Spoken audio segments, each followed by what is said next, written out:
Perspective, the perfect word to define the Good Friday clash with North Melbourne at Marvel Stadium. A dominant performance by our football club on a day that meant a lot for a lot of young people. I think before the first bounce, it was great to see those young people from the Royal Children Hospital get involved with the day. So we'll start with that sentiment, and I think it just puts a whole lot of perspective on life and a whole lot of perspective on what sport actually means for a lot of people. For a lot of people, it is their outlet in life and it's what wakes them up in the morning. And it's definitely more than just a game. And I think the AFL, North Melbourne, and Carlton can dip their lids and be proud of what they put together on Friday at Marvel Stadium and the build up to the Good Friday appeal and what it meant for the Royal Children's Hospital and the sick children and the families and friends associated and involved with that. And I think Michael Voss raised a poignant point, which was around the kids actually making us smile rather than the footballers and coaches and whatnot making the children smile. So a fantastic day all round for our football club, not just off the field, but on the field as well. If you're new to the reviews and previews on the Jumper Punch channel, make sure you like, subscribe, and leave a comment down below at the end of this review of our big win against North Melbourne. Final score, it was Carlton 24-9, 153 to 11,571. A dominant display from effectively start to finish, aside from a little even patch between both teams in the second quarter, which did see North Melbourne mount a slight fight back, but it was to little avail. Our Blues, far too good for North Melbourne, and arguably our most powerful performance of the season. But I want to go back to that word perspective. And this is not a dampener on the performance, but Carlton's last 4 wins have been this: 2 wins against North Melbourne, 2 wins against the West Coast Eagles. Is that hollow form? I think we can agree that it is. North Melbourne, I definitely overestimated. I thought they were really good in patches against the Gold Coast Suns, but since then, Gold Coast has come out and showed that they are still a hollow football club when it comes to how reliable they are, not just in tipping competitions, but in the AFL Premiership season. They lost to Richmond, and North Melbourne proved that they are still a long, long, long way off the pace. Again, you only have to look at the numbers in this particular game. We nearly scored 100 points from our forward half. We dominated territory. We dominated scores from turnover, 11-3, 69 to 5-3, 33. And our forward half differential was plus 62, which is a ridiculous outlier. This was a complete and utter domination, not just on the scoreboard, but on the field as well. Look, is it a building block for the Blues to work towards this season? Or is it a building block we've put in place that we can create a sturdy enough foundation to take into what's going to be a tough month? We won't know. Only time will tell. But I think from an individual and team perspective, this is the Carlton that we want to see. A whole lot of overlap run, a whole lot of selflessness, not just with the ball, but without the ball as well. I thought we defended far more resolutely than what we had done in previous fixtures. And if you look at the expected score for North Melbourne, it was only 48. And I don't look, again, expected score, make of that what you will. Is it a fugazi? Maybe to a point it is, but I thought we defended brilliantly well. Paul Curtis kicked some miraculous goals against us, and he's a very, very good footballer, but we did limit North Melbourne to a lot of low percentage shots. We continued to set up that back pocket trap for them, which they just continued to lull into all afternoon and all evening. And it was actually a tactical embarrassment from a North Melbourne perspective and their players as well. The fact that they continued to go short into that back pocket from kick-ins and from their D50, we would just set up our outnumbers down the line. We'd outnumber them on the deck. We'd outnumber them at contested possession. We outnumbered them around the contest, and we just had the game played into our hands brilliantly. And the one wood that has been synonymous with Carlton since Michael Voss arrived, that real knack for winning the hard ball and the contest, came to fruition in this match. The physicality of our midfield came to fruition in this game. I thought George Hewitt was phenomenal. Aesthetically, he's not the most gifted and aesthetically pleasing to the eye midfielder in the competition, but no one can doubt his output, his professionalism, his work rate, his work ethic, his leadership has been second to none this season. He's been our best midfielder this season by a long, long way, playing a great balance between as an offensive midfielder and a defensive midfielder. And we've seen him be the outlet at the front of stoppages and ahead of the ball, which is, I don't think, something we've really associated with him since he arrived at the Carlton Football Club. I don't think it's anything we've really associated with him as a footballer in general. And he's clearly developed that part of his game. And again, his kicking, he might not be the most penetrating kick, but I tell you what, his kicking on the weekend or on Friday evening was absolutely sensational. And the one thing I really liked about him is he seems a very, very softly spoken lad. He's a very, very down the line, black and white type of person when it comes to media in front of the camera. But I really love the way he celebrated his goal. And I think that emotional and sentimental and passionate part of football and of the character of a player cannot be understated and cannot be undersold. So, again, a very impressive performance from our boys, but with the caveat that the last fortnight, what does it mean in the complexity of the season? We won't quite know yet. We don't know what the narrative of these two wins just means. One was, I would say, far from convincing against West Coast.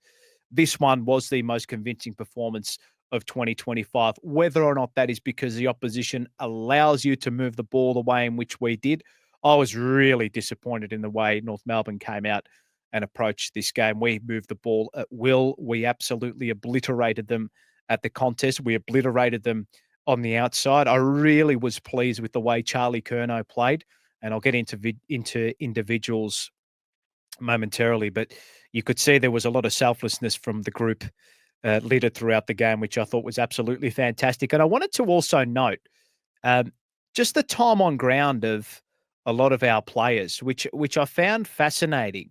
So if we go to some of our main players now, I suppose the midfielders are always going to rotate a lot more than what most other players will. But if we have a look now, Jacob Wiedering spent 74% of the time on ground, and we know he did cop a knock to the upper shin, the lower knee area, and he was put on ice. But Charlie Curnow only played 73% of the game. Elijah Hollins was substituted out, whether or not that was to do with form or whether or not that was to do with just him getting his minutes up, I found quite intriguing. So Charlie Curnow, we know, spends upwards of 85 to 90%, even higher time on ground, but he was rotated quite heavily in this game, which I found really intriguing. So he's one to keep an eye on. Maybe the Blues are just keeping their powder dry with Charlie Curnow. Let's get on to individuals. We'll quickly fire our way through these, and then I want to get your thoughts on the game, ladies and gentlemen. Please leave a comment below. Let me know what you think of this game against North Melbourne and where you think this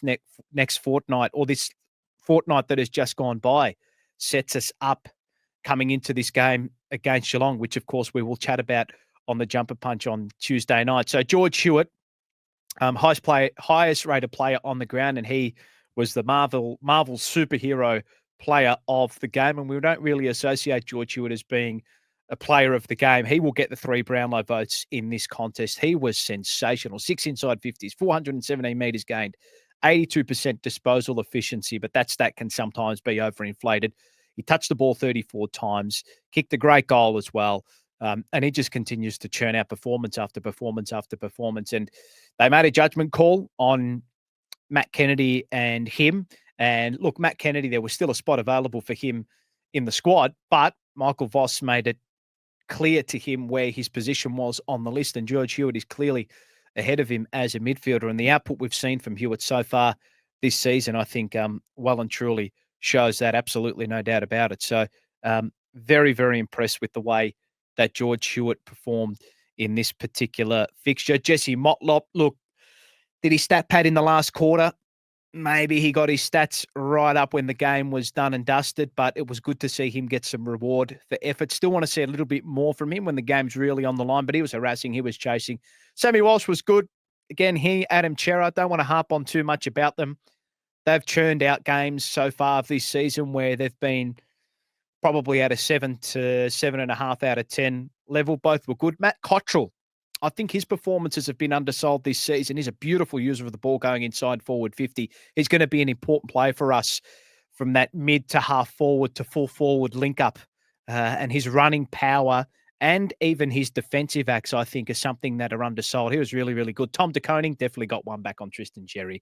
That goal he kicked in the first quarter where he just bundled him out the way and slammed the ball home from that boundary throw-in was absolutely sensational. And his celebration was not that of a player who's considering leaving. I think all of us hope he stays, but of course it has to be for the right price. I thought he was really good. The one man I want to mention, and I think we've got two young men who I think are going to become cult heroes at the football club. It's great to see young players come into the team and play with freedom. And this is what we've spoken about when it comes to young footballers coming in the team and just letting them have fun. And this is a message to the coaches as well. Let these lads go out and have fun. Same can be said for Lucas Camporelli, Ollie Hollands as well. Let the kids play football. Great to see Will White get on the scoreboard. I thought he was really good all game, took his goals really well. I think it was his second goal, which he scrubbed. But such was the flavour of the day that everything just went our way and it ended up trickling in for a goal. But I really liked his performance, something that he can build on. He's a player that doesn't go missing in games either.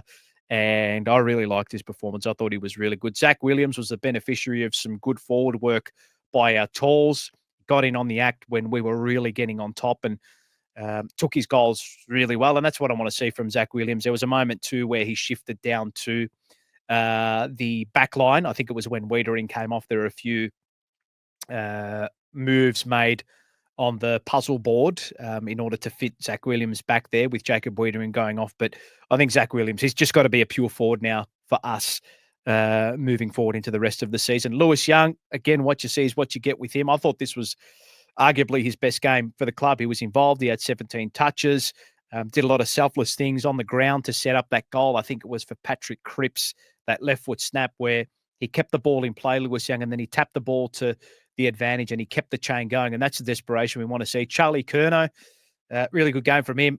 Really, really selfless game. And a lot of his teammates said as such post-game. Mitch McGovern, solid enough. Maybe he's back into some sort of form. His last 2 weeks have been good. Again, against inferior opposition. Corey Durden, 8 goals in 2 weeks for young Corey Durden. Maybe this is the man that we are going to see for the rest of the season. We know small forwards can fade in and out of games, but it's just great to see him get some continuity into not just game time, but into his body. Flew up for a big mark as well. And one thing I really want to hone in on with Corey Durden is that he's staying at the feet of the contest, the aerial contest. He's not going up in aerial contest. That mark that he took, he had to go. But his goals were taken like a small forward. He's staying at the feet of those aerial contests, and he's crumbing the ball really well. And he's in good form, good goal scoring form at the moment. Jack Silvani, I think, has been a revelation down back. He and Jacob Wiedering have a great relationship with each other, clearly. And Jack Silvani, just such a good decision maker, ball in hand. You never, ever fear or worry when Jack Silvani takes an intercept mark or picks up a loose ball get and has ball in hand deep in defense. And we talk about players being able to handle pressure and players being able to have a cool head in frantic moments. He is definitely one of those players that I think has a cool head and will be able to handle pressure. Love the way he disposes of the ball. Jacob Wiedering, we hope all is okay. Sammy Edmund at work at SEN confirmed that he is okay and he will be good to go for the Geelong match. So that's a sigh of relief for us Carlton supporters, thankfully, because without Wieders, I don't think that back line is much chop, put it that way. Nick Haynes, he's had a really strong fortnight working his way into form. His touch looks a lot better than it was in that opening game against Richmond. Patrick Cripps, his output a little bit down, but others are stepping up around him. Again, is that because of the opposition? Potentially. Matty Carroll, love this kid. Really, really, really like this kid. Love how he understands the balance between offense and defense. And I think it was the goal he set up for Corey Durden where North Melbourne had committed towards the outer side, but he realised the space and our players were back towards the inside and back towards the corridor. And he took his time to recognise that and was able to hit up a kick really, really sweetly. And you notice he actually does a lot of that. He's got a great knack of really wanting to change the angles with purpose and with assertiveness. And he's another player ball in hand that I think we're going to have a lot of trust in. Blake Acres, well, his offensive numbers were up this week, and his numbers were up this week on the back of some really big defensive moments. Again, look, he's not the best user of the ball. We know that. We know that. But this was more the Blake Acres that we want to see. And I think it's a good platform for him going forward. We know what he's capable of, and hopefully he can continue to get back into some semblance of the Blake Acres we've seen in the last 2 seasons. Cooper Lord came on, had an immediate impact as sub, kicked 2, will we say junk time goals? Yeah, probably, but great to see him get involved. I really like him as a footballer. He's definitely one we're going to work with. We know he has a defensive bias to his game, but good to see him nail 2 set shots late in the game to bury North Melbourne. Sardi, he's having a good year, Sardi. He's having a bit of an underrated year. Like the fact that he was able to get on the end of a few handball chains as well. His numbers were clearly down. Look, he's a backman, and North Melbourne barely had the ball in their front half. So that's the reason his numbers were probably down a little bit. Lockie Fogarty was a little bit sloppy ball in hand, I thought. Cost us a goal, I think, at the back end of the second quarter where we were just streaming out the back, and he tried to hit up a kick to Blake Acres and completely fluffed the kick. It was on his head, and North Melbourne were able to intercept and kick a goal. But is there a world in which we look to upgrade the position of Lockie Fogarty with someone who's a better ball striker, someone who's a better user of the pill, potentially? What we do know is that he loves the tackle pressure. He's a small forward that will attempt to lock the ball in our front half. Is he a goal sneak? I don't think he's really known for that. He does pop up with a goal every now and again, but I don't think the goal scoring is his absolute forte at the moment. I think he's still got a place in the team for now, but I think it's an area of the ground that I think we would want to upgrade over the next couple of seasons. Maybe something for the mid-season draft, maybe something for end of season, but I think he's going to be sort of on the precipice of the team in between that 15th to 23rd player to 24th to 25th player every week. I think we can find an upgrade in that role.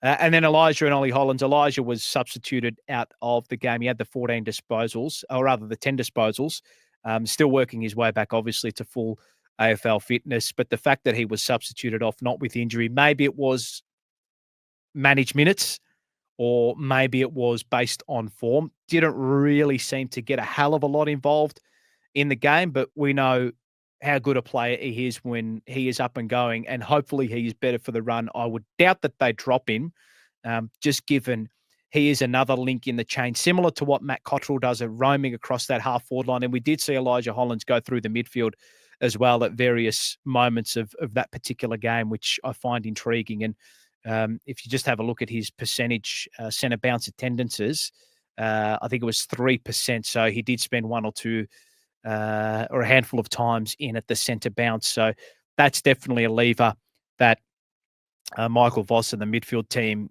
can definitely pull. And the same can be said for Jesse Motlop. I think we saw a bit of what he is about when he goes into the midfield. Again, look, granted, is it because of the opposition? Yes, but North Melbourne's midfield is probably one of their stronger points, and they were obliterated and taught a lesson in how to win contested possession and how to spread on the outside when you win that initial possession. And Ollie Hollands, again, I think he's having a really underrated year. I don't understand why people see him as a whipping boy. I don't understand where the criticism comes from him. He is a cattle dog. He's a workhorse. He's like a blue heeler. He runs and works all day. I think he's going to be, maybe just because he looks like him to a certain point, but he could very well be our next Kate Simpson. He's courageous. He's a beautiful user of the ball. Again, I don't understand where this narrative comes around him not being a beautiful user of the ball. And look, his awareness at times can get him into trouble, but that's the type of player he is. He's aggressive. He's offensive. He always looks to get on the front foot.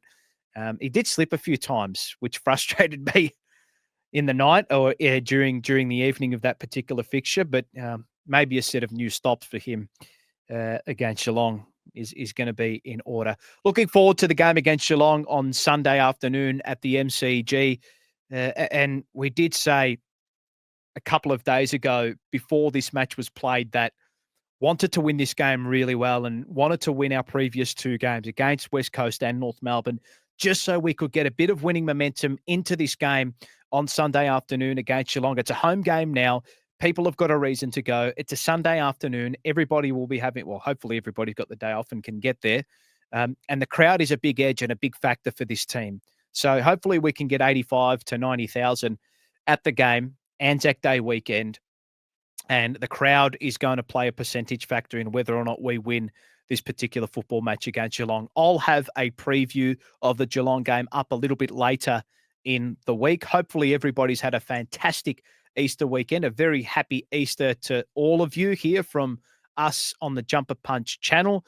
Leave a comment. Let me know what you think about this video. If there's something you think we can add to this video as well, let us know. I'm sure things will organically grow out of these previews and reviews. It's always a pleasure bringing these to you. Hopefully we can make it 3 in a row against Geelong. And again, if you've got any questions as well, not just comments, please leave them in the comment section below of this review. A strong performance from the Blues, a great win. Hopefully we can continue the trend next weekend. Go Baggers.